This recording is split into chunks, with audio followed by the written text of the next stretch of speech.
ہمیشہ یہ سننے کو مجھے اپنے حوالے سے بھی ملتا ہے, سوشل میڈیا پہ بھی, ڈیورنگ پروگرام میں بھی, کہ جی آپ سے ہمیشہ ذکر سنا ہے, امام علی علیہ السلام کی تعریف سنی ہے, ذکر سنا ہے. جب آپ ذکر کرتے ہیں بہت اچھا لگتا ہے. اس کے اہل بیت کے بارے میں آپ نے ہمیں بتایا, سمجھایا, بڑی دولت سے نوازا. حالانکہ میں نہ ہوتا تو کوئی اور ہوتا, ان کے غلاموں کی کمی نہیں ہے. یہ میری خوش نصیبی ہے کہ مجھے اس نوکری کے لیے چنا گیا. لیکن اگر آپ یہ ساری چیزیں میرے سے سنتے ہیں, سمجھتے ہیں, آپ محظوظ ہوتے ہیں, آپ کو لطف آتا ہے, آپ کا ایمان تازہ ہوتا ہے, آپ کو اچھا لگتا ہے, تو پھر اب جو بات میں کرنے لگا ہوں نا, اس کو بھی ذرا سمجھیے گا. دیکھیں, اگر کوئی یہ کہے نا کہ وہ امام علی علیہ السلام کا مقتدی ہے, مقتدی سے مراد یہ ہے کہ ان کا ماننے والا ہے, یا ان کا فین ہے, یا ان کو آئیڈیلائز کرتا ہے, تو یہ گالم گلوچ, یہ لان تان, یہ کوئی کسی کی بھی پرسنالٹی کو زیب نہیں دیتا جو یہ کہتا ہو کہ میں امام علی علیہ السلام کا ماننے والا ہوں. ٹھیک ہے, کوئی بھی ایک شخص, میں بڑی کلیئرلی بات کر رہا ہوں کہ کوئی بھی شخص جو یہ کہتا ہو کہ یار میں امام حسن حسین علیہ السلام یا امام علی علیہ السلام کا مقتدی ہوں, اور وہ کبھی کسی کو گالی دے رہا ہے, کبھی کسی کو گالی دے رہا ہے, کبھی کسی پہ لان تان کر رہا ہے, یہ شیوا نہیں ہے, یہ زیب نہیں دیتا ایک ایسے شخص کو جو کہتا ہو کہ امام علی علیہ السلام میرے امام ہیں. کیونکہ امام علی علیہ السلام, جن کو ہم اپنا امام کہتے ہیں, انہوں نے ہمیں یہ چیز نہیں سکھائی ہے. ٹھیک ہے.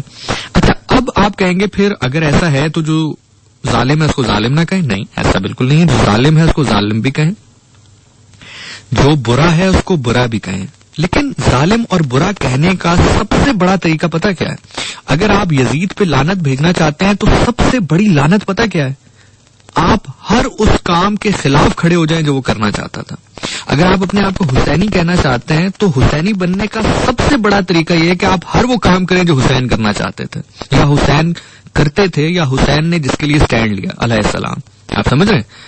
مطلب جو چیز یزید کرنا چاہتا تھا آپ اس کے خلاف کھڑے ہو جائیں, اور جو چیز امام حسین علیہ السلام کرنا چاہتے تھے آپ اس کے حق میں کھڑے ہو جائیں. اس سے بڑی لعنت کوئی یزید کے لیے نہیں ہوگی. اس سے کوئی فرق نہیں پڑتا رادر دین کہ آپ سود کھائیں, آپ معاذ اللہ الکوہل پئیں, آپ ہر وہ کام کریں جس سے امام حسین علیہ السلام برا سمجھتے تھے, اور یزید پہ آپ لعنت کرتے جائیں. آپ جتنی بھی لعنت کریں اس کا کوئی فائدہ نہیں ہے اگر آپ عملی طور پر اس پہ لعنت نہیں کر رہے ہیں. اور عملی طور پر لعنت سے مراد ہے کہ آپ ہر وہ کام کریں جو امام حسین علیہ السلام نے کرنے کو کہا, اور ہر اس کام سے رکیں جو یزید کرنا چاہتا تھا یا کروا رہا تھا.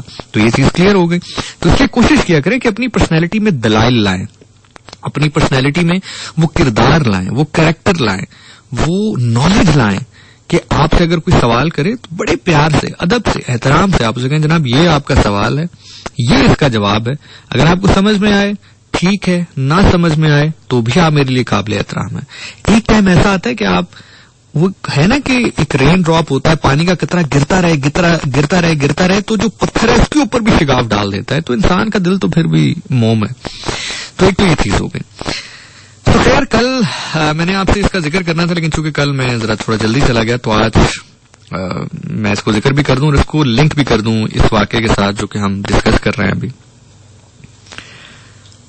یہ جب محرم سٹارٹ ہوا تو آپ کو یاد ہوگا لاسٹ پروگرام میں بھی میں نے کہا تھا کہ اس بار میں نے کوشش کی کہ میں اپنی روٹین کو تھوڑا سا تبدیل کروں, کیونکہ مجالس میں موضوعات سیم ہیں, مصائب سیم ہیں, فضائل سیم ہیں, ظاہر ہے وہ سیم رہیں گے. جو ایک چیز ہے اسی کو بار بار آپ کو سنایا جائے گا, اور ضرور سننا بھی چاہیے, جانا بھی چاہیے, ایمان بھی تازہ ہونا چاہیے, آپ کی آنکھوں کا وضو بھی ہونا چاہیے, سب کچھ ہونا چاہیے. لیکن کہیں نہ کہیں پر آپ کی اپنی ریسرچ اور اپنی جدوجہد بھی ہونی چاہیے.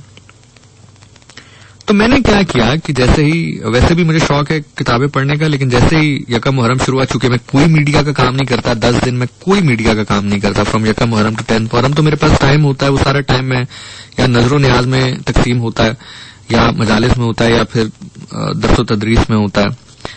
تو میں نے جو ریسرچ کی اس ریسرچ میں میرے سامنے کچھ حقائق آئے, وہ حقائق میں آپ کے سامنے رکھنا چاہتا ہوں. اور اگر آپ کو میری بات سمجھ میں آئے, دل پہ لگے, تو ضرور اس کو دیکھ لیجیے گا. نہ بھی لگے تو کوئی ایسا مسئلہ نہیں ہے, میں کوئی عقل کل نہیں ہوں کہ میں جو بات کر رہا ہوں وہ 100% ٹھیک ہوگی. لیکن کوشش کیجیے گا جس بات کو, جس زاویے سے میں آپ کو دکھانا چاہ رہا ہوں اس کو دیکھیں. لیکن امام حسین علیہ السلام کو بہت سارے لوگوں نے ڈفرینٹ ٹائٹل دیے ہیں. ان کا یہ جو مارکا تھا حق و باطل کا, کربلا میں، اس کو بہت سارے لوگوں نے ڈفرینٹ ٹائٹل دیے. کسی نے کہا کہ وہ انسانیت کے لیے نکلے، کسی نے کہا کہ وہ دین بچانے کے لیے نکلے. اپنی اپنی سوچ کی بات ہے. کسی نے یہ بھی کہا کہ یہ ایک سیاسی مارکا تھا، اس کا اسلام سے کوئی تعلق نہیں. ہر انسان کا ایک اپنا، میں آپ کو صرف کچھ پرسپیکٹو بتانے کی کوشش کر رہا ہوں. کسی نے یہ کہا کہ ایک سیاسی مارکا تھا، کسی نے کہا کہ یہ امام حسین علیہ السلام انسانیت کو بچانے کے لیے نکلے، انسانیت کے لیے نکلے. کسی نے کہا کہ دین کے لیے نکلے، اسلام کے لیے نکلے.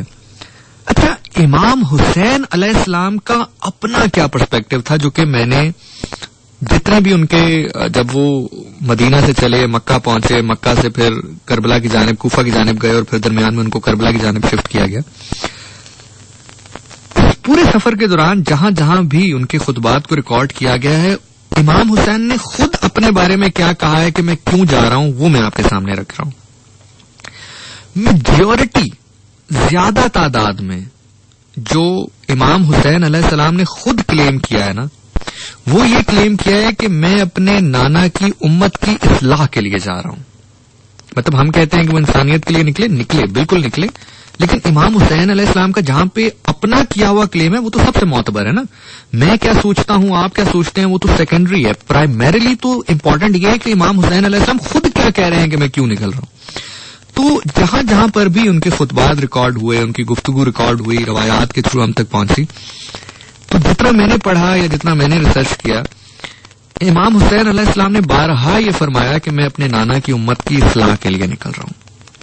اب یہاں پر ایک سوال ہے. اصلاح سے مراد ظاہر ہے ایسا تو نہیں تھا کہ ان کو نماز کا طریقہ نہیں آتا ہوگا، یا ان کو روزہ رکھنے کا طریقہ نہیں آتا ہوگا، یا عمرہ کرنے کا طریقہ نہیں آتا ہوگا. اصلاح سے مراد یہ نہیں ہے کہ ان کو نماز ٹھیک نہیں آتی تو امام حسین علیہ السلام کہہ رہے ہیں میں ان کو نماز کا طریقہ سمجھانے کے لیے نکل رہا ہوں. یہ روزہ ان کو نہیں رکھنا آتا تو میں ان کو روزہ کیسے رکھنا ہے وہ سمجھانے کے لیے جا رہا ہوں. ان کو حج یا عمرہ نہیں کرنے آتا تو میں ان کو وہ سمجھانے کے لیے جا رہا ہوں. نہیں، یہ چیزیں تو نہیں ہوں گی. اٹ مینس کچھ ایسا تھا جو کہ اپیرنٹلی تو امت بطور امت نظر آ رہی تھی. وہ نمازیں بھی پڑھ رہی تھی، وہ حج بھی کر رہی تھی، وہ روزے بھی رکھ رہی تھی، وہ عمرے بھی کر رہی تھی، وہ قربانیاں بھی دے رہی تھی، لیکن کچھ ایسا تھا جو کہ مسنگ تھا، اور جو کہ نواسہ رسول صلی اللہ علیہ وسلم امام حسین علیہ السلام جانتے تھے کہ اگر یہ مسنگ رہا تو امت جو ابھی 20 یا 30 یا 40% گمراہ ہے، تو ایک ایسے مقام پہ چلی جائے گی کہ جہاں پر اسلام کا جو اصل چہرہ ہے وہ تو پہنچتے پہنچتے پہنچتے لوگوں تک نہیں پہنچ پائے گا. پھر تو کسی کو سٹینڈ لینا ہے تاکہ ان کو جگایا جائے، ان کو بتایا جائے. تو اس لیے جہاں جہاں پر بھی امام حسین علیہ السلام کی گفتگو روایات کے ساتھ پہنچی، وہ یہ ہے کہ انہوں نے یہی فرمایا کہ میں اپنی امت کی اصلاح کے لیے نکلا ہوں. اچھا، اس بات کو نا ایک چیز اور سپورٹ کرتی ہے، اور یہ ایک بہت بڑا سوال ہے جو میں آپ کے ذہنوں پر اور آپ کے دل پہ چھوڑ کے جاؤں گا. وہ ہر بندے نے اپنے آپ سے سوال کرنا ہے، جواب مجھے نہیں دینا، اپنے آپ کو جواب دینا. امام حسین علیہ السلام کو کس نے شہید کیا، اس کے اوپر اختلافات ہیں. کوئی کہتا ہے کہ جی یزید نے کروایا، کوئی کہتا ہے نہیں یزید نے بھی کیا. جہاں تک میرا ذاتی ریسرچ ہے، جو میری ذاتی ریسرچ ہے، اس کے مطابق میں پورا قصوروار سمجھتا ہوں یزید کو. اس کی وجہ یہ ہے کہ فرض کریں کہ اگر اس کے حکم پہ ہوا یا اگر اس کے حکم پہ نہیں ہوا، تو جب قاتلان حسین پہنچے تو اس نے کسی ایک کو بھی سزا نہیں دی، کسی ایک کی بھی سرزنش نہیں کی. تو اس کا مطلب یہ ہے نا، فار ایگزامپل اگر کوئی میرے حکم کے خلاف کوئی کام کرے اور اتنا بڑا کام کر دے تو میں تو سزا دوں گا نا اس کو. تو خیر بہرحال ڈفرنٹ پرسپیکٹو ہے، ڈفرنٹ سوچ ہے، اس پہ اختلاف ہے. بہت سارے لوگ کہتے ہیں اس نے کیا، بہت سارے لوگ کہتے ہیں کافروں نے کیا، بہت سارے لوگ کہتے ہیں انہوں نے کیا، بہت سارے لوگ کہتے ہیں کہ نہیں وہ دولت کی لالچ میں ہوا، بہت سارے لوگ کہتے ہیں کہ جی اس نے شہید کیا، نہیں کیا، دھوکہ ہو گیا، ایسا ہو گیا، کوفیوں نے کر دیا. لیکن ایک چیز ایسی ہے جس پہ کسی کا اختلاف نہیں ہے. مطلب فار ایگزامپل ایک بندہ کہتا ہے کہ یزید نے کیا، تو دوسرا کہے گا نہیں یزید نے نہیں کیا. ایک بندہ کہتا ہے نہیں اس کے حکم پہ ہوا، تو دوسرا کہے گا نہیں اس کو تو پتہ ہی نہیں تھا. ہر بندہ اپنی سوچ یا اپنی سمجھ یا اپنی نالج کے مطابق بات کرے گا. کوئی کہے گا کہ نہیں وہ تو کوفیوں کی وجہ سے ہوا کیونکہ کوفیوں نے دھوکہ دیا، تو کچھ کہیں گے نہیں کوفیوں نے دھوکہ دے بھی دیا، تو جو شمر تھا وہ بہت لین تھا، اس نے بات پہنچنے ہی نہیں دیا آگے تک. یہ ساری چیزوں میں اختلاف ہے.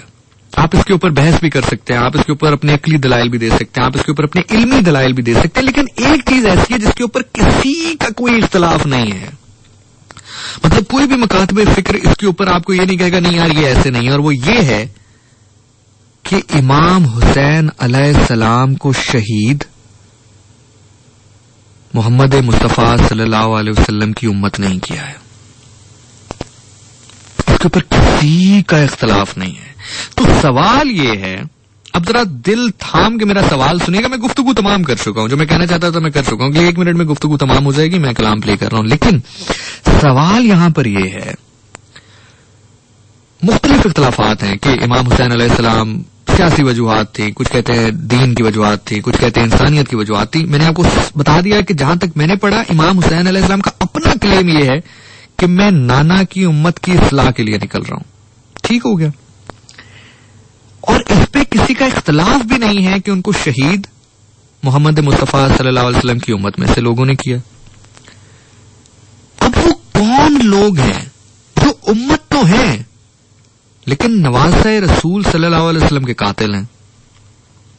ظاہر ہے یہ وہ لوگ ہیں جو نمازیں پڑھتے ہیں، روزے رکھتے ہیں، حج عمرے بھی کرتے ہیں، قرآن بھی پڑھتے ہیں، لیکن ان کے معاملات وہ نہیں ہیں جو بطور ایک امتی کے ہونے چاہیے، جو اپنے آپ کو امتی کہتا ہے محمد مصطفیٰ صلی اللہ علیہ وسلم کا. یعنی کہ لالچی ہیں، پیسے کی لالچ میں، حکومت کی لالچ میں، اپنی بادشاہت کی لالچ میں نواسہ رسول صلی اللہ علیہ وسلم کو ذبح کر دیا. یعنی کہ عام الفاظ میں اپنے مفادات کا جب ٹکراؤ ہوا، میں چاہ رہا ہوں کہ جو چھوٹے چھوٹے بچے بھی اگر سن رہے ہیں تو وہ بھی سمجھ پائیں میری بات کو. میں زیادہ اس کو مشکل اس لیے نہیں کر پا رہا، کرنا چاہتا تھا کہ بچے اس کو سمجھ پائیں. یعنی کہ جہاں پر مفادات کا ٹکراؤ ہوا، یعنی کہ وہ نماز بھی پڑھ رہے ہیں، مطلب کسی نے بھی یہ کلیم نہیں کیا تھا کہ بھائی میں فجر کی 2 رکعت کے بجائے جو ہے وہ 10 پڑھوں گا. کسی نے یہ نہیں کہا کہ روزے 30 کے بجائے 50 ہوں گے. کسی نے یہ نہیں کہا کہ جی حج جو ہے وہ سال میں 3 دفعہ ہوگا. آپ سمجھ رہے ہیں میری بات؟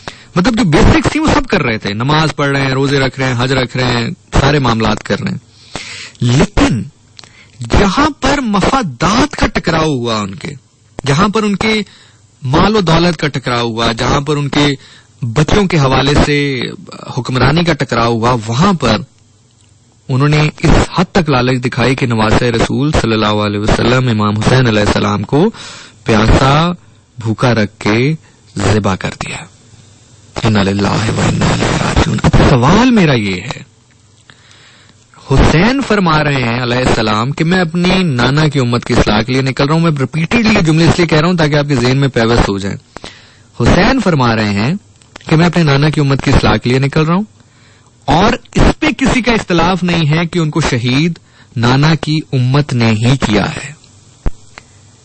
اور اس پہ بھی کوئی شک نہیں ہے، جنہوں نے کیا ہے وہ نمازی بھی تھے، حاجی بھی تھے، روزے بھی رکھتے تھے، لیکن مفادات کا ٹکراؤ ہوا تو انہوں نے یہ کر دیا. تو اب میرا سوال آپ سے یہ ہے کہ ہم بھی امت ہیں، ہم بھی روزے بھی رکھ رہے ہیں، نمازیں بھی پڑھ رہے ہیں، حج بھی کر رہے ہیں، عمرے بھی کر رہے ہیں، لیکن کہیں نہ کہیں جب مفادات کا ٹکراؤ ہوتا ہے تو پھر ہم کس کو چنتے ہیں؟ کیا ہم رشوت لے لیتے ہیں؟ کیا ہم الکوہل کنزیوم کر لیتے ہیں؟ کیا ہم ظلم کر لیتے ہیں؟